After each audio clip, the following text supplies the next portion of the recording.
Niva Gold, Diamonds and Platinum, Cherpalasheri and Ottapalam.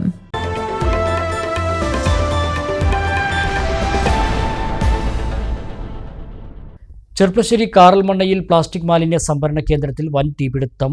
ശനിയാഴ്ച ഉച്ചയോടെയാണ് തൊട്ടടുത്ത പറമ്പിൽ നിന്നും ഇവിടേക്ക് തീ പടർന്നത്. സ്വകാര്യ വ്യക്തിയുടെ ഉടമസ്ഥതയിലുള്ളതാണ് ഈ മാലിന്യ സംഭരണ കേന്ദ്രം. പെരിന്തൽമണ്ണയിൽ നിന്നും ഷൊർണൂരിൽ നിന്നും മണ്ണാർക്കാട് നിന്നും എത്തിയ ഫയർ യൂണിറ്റുകളും നാട്ടുകാരും ചേർന്ന് 2 മണിക്കൂറോളം പ്രയത്നിച്ച ശേഷമാണ് തീയണച്ചത്.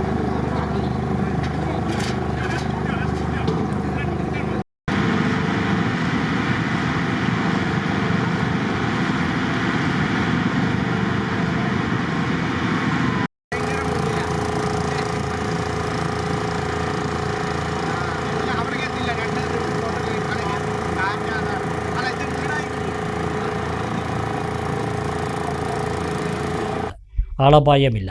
രാമനാട്ടുകര സ്വദേശി റഷീദ് എന്നയാളുടെ ഉടമസ്ഥതയിലുള്ളതാണ് ഈ കേന്ദ്രമെന്ന് പറയുന്നു. അനധികൃതമായാണോ ഇത് പ്രവർത്തിച്ചിരുന്നതെന്ന് പരിശോധിക്കേണ്ടതുണ്ടെന്ന് നഗരസഭാ ചെയർമാൻ പി രാമചന്ദ്രൻ പറഞ്ഞു. പുറമേ നിന്നുള്ള മാലിന്യങ്ങളാണ് ഇവിടെ കൊണ്ടുവന്ന് സംഭരിച്ചിരുന്നതെന്നും ചെയർമാൻ പറഞ്ഞു. കളക്ഷൻ പോയിന്റ് ഇവിടെ കുറച്ച് കാലമായി പ്രവർത്തിക്കുന്നുണ്ട്. ഇത് രാമനാട്ടുകര സ്വദേശിയായ ഒരു വ്യക്തിയാണ് നടത്തുന്നത്. പുൽമാന്തൊടി റഷീദ് എന്ന ആൾ കെട്ടുമായിരുന്നു. പിന്നീട് അത് ബാങ്ക് ജപ്തിയൊക്കെ ആയതിനു ശേഷം സജീവമായി പ്രവർത്തനമുള്ള വിവരമില്ല. ബാങ്ക് ജപ്തി ഇതൊക്കെ കേസൊക്കെ നിലനിന്നിരുന്നു. എന്തായാലും ഇന്ന് തീപിടുത്തം താഴ്ന്ന് കത്തി വന്ന് ഇവിടെ കത്തിയുണ്ട്. അത് അനധികൃതമാണോ അധികൃതമാണോ രേഖകൾ പരിശോധിച്ച് പറയാം. ലൈസൻസുമായി ബന്ധപ്പെട്ട് എന്തൊക്കെ കടലാസുകൾ തയ്യാറാക്കിയിട്ടുണ്ടെന്നൊക്കെ തന്നെ നഗരസഭയുടെ രേഖകൾ പരിശോധിച്ച് ഉദ്യോഗസ്ഥരോട് ബന്ധപ്പെട്ട് മാത്രമേ പറയാൻ കഴിയൂ. പൊതുവേ നഗരസഭയുടെ ഇൻഡസ്ട്രിയൽ മേഖല നിലയ്ക്ക് ഇവിടെ നിരവധിയായ വ്യവസായ സ്ഥാപനങ്ങൾ പ്രവർത്തിക്കുന്നുണ്ട്. അത്തരത്തിൽ ഈ സ്ഥാപനങ്ങൾ പ്രവർത്തിക്കുന്നുണ്ട്. ഈ മറ്റുള്ള പഞ്ചായത്തുകളിൽ നിന്ന് ലിജറ്റ്സ് ഏറ്റെടുത്ത് വേർതിരിച്ച് കയറ്റി അയക്കുന്ന പ്രവൃത്തിയാണ് ഇവിടെ നടന്നിരുന്നത്. അതാണ് ഇവിടെ നടക്കുന്നത്.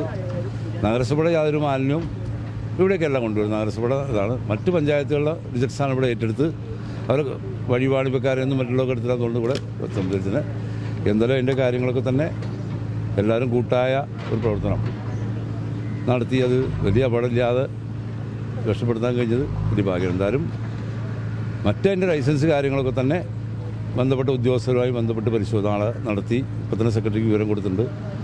അപ്പോൾ അവരോട് പരിശോധിച്ചാൽ മാത്രമേ രേഖകളെ സംബന്ധിച്ചുള്ളത് തന്നെ പറയാൻ കഴിയും. മറ്റ് ആരോപണങ്ങളൊക്കെ തന്നെ പെര കത്തുമ്പോൾ വാഴ വെട്ടുക എന്ന് ഇവിടെ ഭൂരിഭാഗം ആളുകളും തീ പിടിച്ചപ്പോൾ തീ കെടുത്താൻ ആവശ്യമായ പിന്തുണ നൽകിയത് BJPക്കാണ് ചെയ്തത്. അതിൻ്റെ ഇടയിൽ രാഷ്ട്രീയമായ ആരോപണങ്ങളൊക്കെ രാഷ്ട്രീയക്കാരാകുമ്പോൾ ഉണ്ടാവും. ഞാൻ അങ്ങനെ കാണുന്നുള്ളൂ. അതൊക്കെ വ്യത്യസ്ത രാഷ്ട്രീയ പാർട്ടി പ്രവർത്തിക്കുന്ന ആളുകൾ എന്ന നിലയ്ക്കൊക്കെ തന്നെ അതൊരു മൈലേജിന് വേണ്ടി അത്തരം എന്തെങ്കിലും പറയുന്നത് വെച്ചാൽ അത് ഇപ്പോൾ ശ്രദ്ധിക്കേണ്ടതില്ല. എന്തായാലും എല്ലാവരും കൂട്ടായ ഇടപെടലിലൂടെ തീ അണയ്ക്കാൻ നൂറുകണക്കിന് ആളുകളും ഫയർഫോഴ്സിൻ്റെ വണ്ടികളും വന്നെത്തി വലിയൊരു ദുരന്തം ഒഴിവാക്കാൻ കഴിഞ്ഞു എന്നാണ് കരുതുന്നത്.